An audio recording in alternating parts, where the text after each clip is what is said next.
Imagine un monde où personne ne te serre la main, pas de câlin, pas de check, pas d'accolade spontanée, juste un simple geste du corps, une courbe du dos.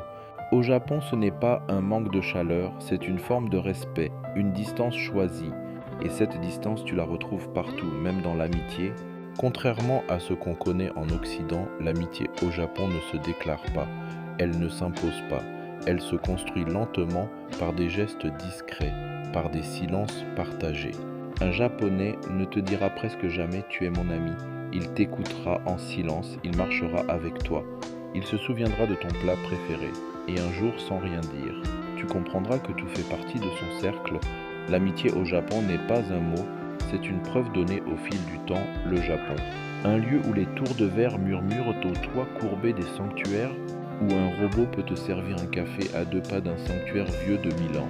Ici, le passé ne disparaît pas, il marche aux côtés du futur. Ils se regardent, ils partagent le même souffle.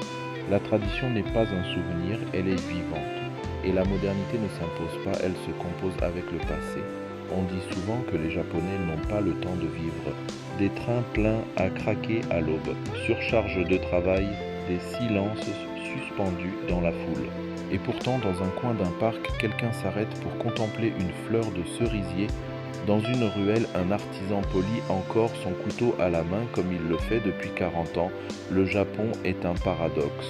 Un pays à la fois ultra rapide et incroyablement lent, un peuple discret mais profondément créatif, une société rigide où l'art trouve toujours son chemin. Comment l'expliquer ? Pour comprendre, il faut plonger dans l'âme du pays.